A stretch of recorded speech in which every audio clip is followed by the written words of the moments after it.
Hello everyone. I want to respond to comments about SMGs and talk about the patch notes. To do that, I'm going to give you a quick recap. I have two Google documents for Warzone. One's the Warzone quick sheet and the other is the additional Warzone builds. The additional Warzone builds is where I will put the guns that I don't readily recommend for a variety of reasons. This can range from high recoil to very specific functions or something. So with that out of the way, there's a very good reason that I don't readily recommend SMGs. It's because the RAM is a versatile gun. You'll notice I have two builds for it. One's the AR configuration and one's the close quarters build. Yes, the ADS time and some other stuff may not be as fast as the SMGs, but it does maintain a good amount of range and time to kill. There's very few things that can beat somebody who's mastered the RAM.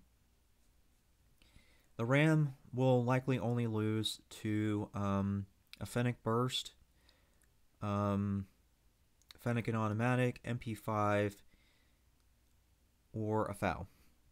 That's about the only things that the RAM will likely lose to. So yeah, for that reason, I will always recommend running a RAM with either Rytec or Dragunov. However, it would seem as of late that people are having issues using the Dragunov or Rytec. I don't understand it, but whatever, I'll respond. Okay, so there's only 3 SMGs that I would recommend. That would be the Fennec, MP5, or P90. When the Fennec is in automatic mode, it is fairly comparable to an MP5 for building clearing. They're both going to be 14 meters or so. The Fennec, however, will have a faster time to kill than the MP5, at least in Warzone. In multiplayer, it's a completely different story, but Warzone, it's Fennec wins at very close quarters, assuming that both players are hitting each other with accuracy.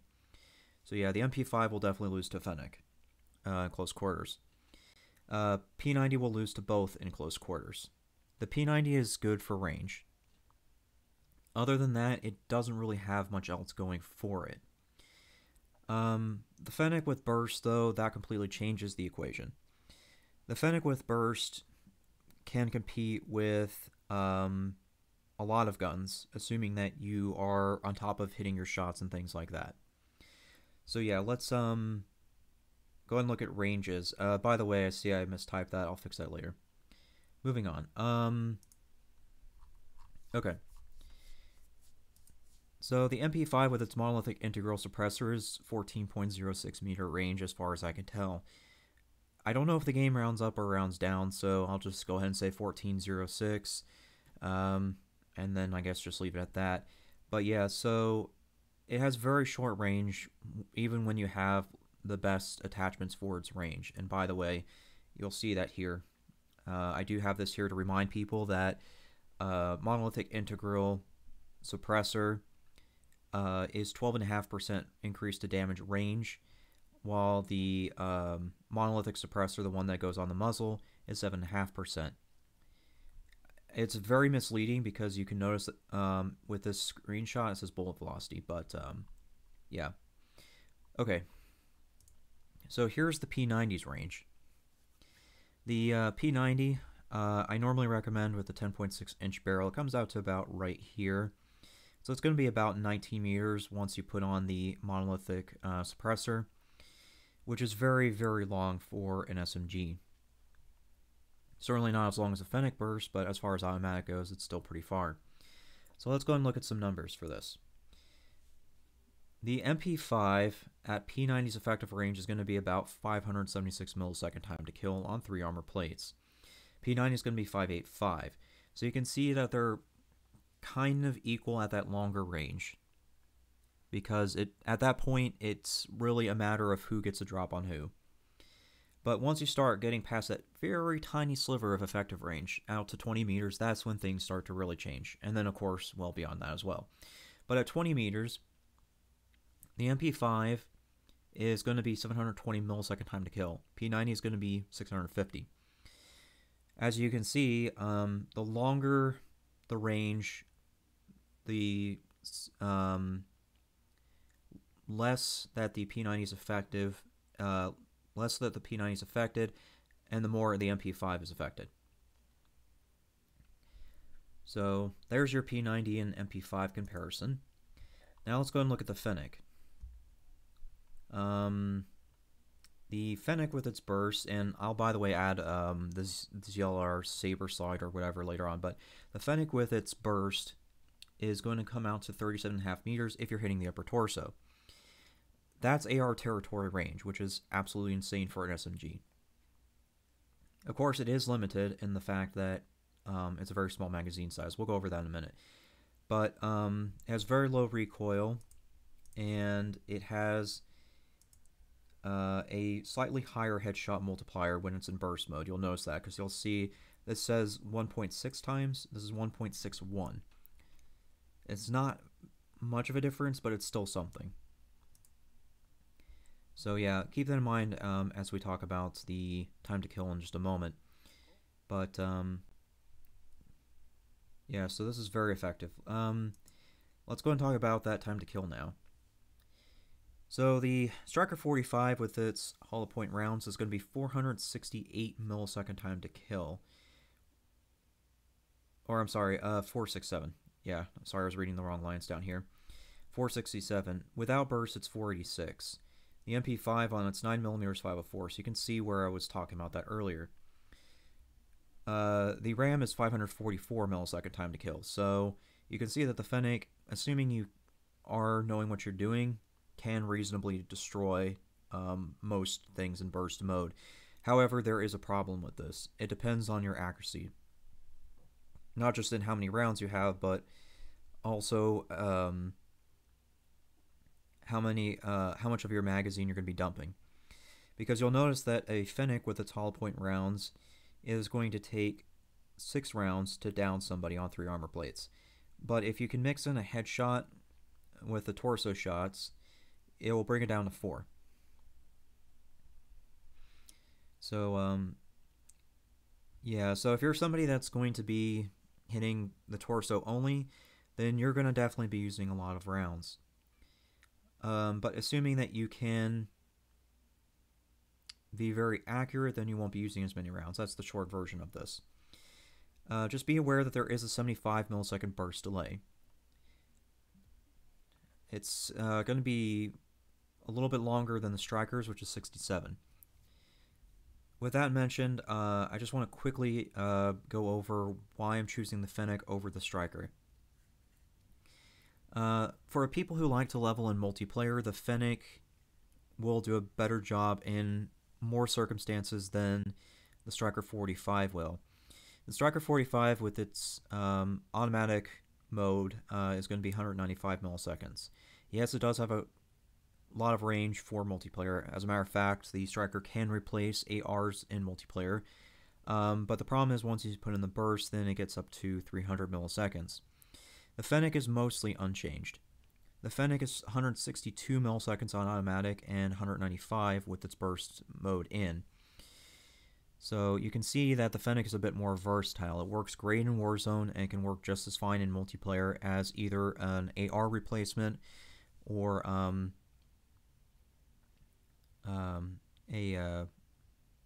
guess you can say alternative ammo source in Warzone. So yeah, there's a very good reason why I chose the Fennec over the Striker 45. But yeah, that's really all I have to say about the SMGs. Let's go and talk about the patch notes. Most of this isn't really of interest to me, so I'm going to skip ahead to the weapons. So the FAL is going to get increased headshot damage and reduced near damage. Great, okay, so now the FAL is just going to get stronger.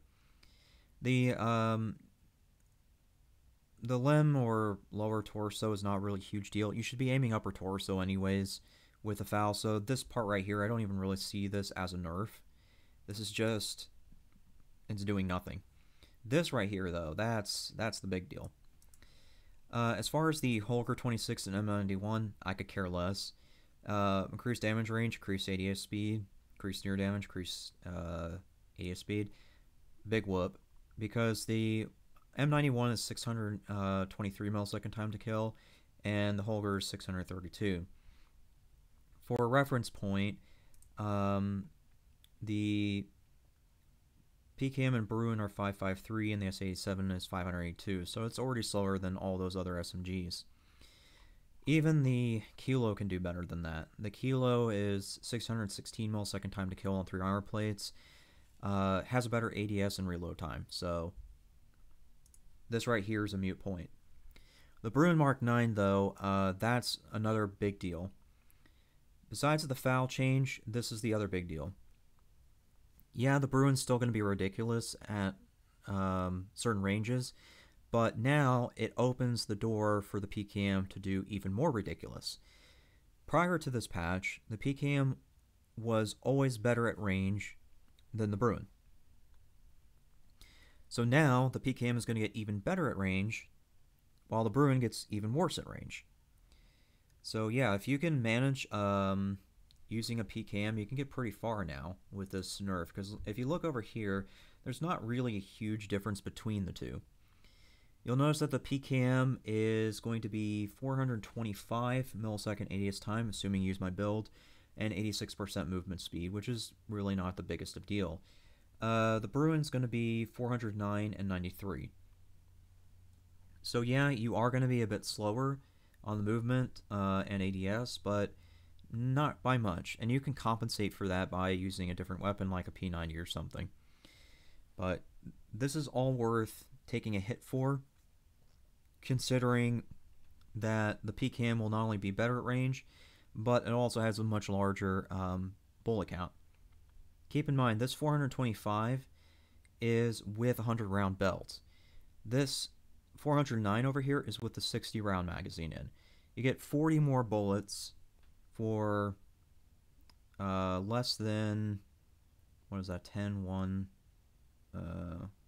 5. So roughly 16 millisecond difference. You get 100 rounds, an entire 40 more bullets in comparison. If you think about that, most guns are going to be between 6 and 10% ADS, meaning that they're going to slow down your ADS by about 6 to 10% for their extended magazines. The AK in particular is 6%. When you put on this 40 round magazine, it's going to slow down your ADS by 6%. So that's going to be well past that gap in ADS by far. So yeah, I would say that if you haven't tried the PKM, do it. The PKM has always been a very steady gun for Warzone. It's been very, very good at destroying enemies. And if you can't use the PKM, then I recommend the AK. The AK, even with its damage drop-offs, will still outrange the Bruen. And it's going to be doing it even easier now with the nerf. So the AK would certainly be a friendlier long-range option than the PKM, assuming you can't tolerate the switching between and the delay. The PKM does have a 50 millisecond open bolt delay, so that means the second you push the mouse button, it takes 50 milliseconds for it to start firing. So yeah, if all that's a problem for you, I would say try the AK or the RAM. Although the AK would be much closer to comparison due to how ridiculous it is at range. The AK can not only outrange both the PKM and Bruen, but it can also outrange the Grau. That's how ridiculous it is. The only reason you don't see more AKs is because people are not knowledgeable of the game. If people knew to use the AK either in the RPK or main barrel, then they would see that it doesn't have as much recoil as they think it does. That issue is compounded with the game itself. So not only do you have people not knowing the game, but you also have Warzone devs putting in builds for that gun that I would never recommend. Classic example is the Black Hat, which is the AK blueprint in Season 5 right now. The Black Hat has the 8.1 inch barrel, which reduces your recoil control and bullet velocity. The AK is not an SMG. Not in comparison to the RAM. The RAM just has much better ADS times than the AK, so if you're going to be doing close quarter stuff, the RAM is better for that. The AK was never meant for close range. It's a weapon support gun, is essentially what it is. So you should never be trying to use it with a shorter barrel. It should always be either on its base barrel or using the RPK or Romanian barrels. Base barrel for multiplayer, RPK and Romanian for Warzone. So yeah, that's what I'll have to say on this. Thanks for listening.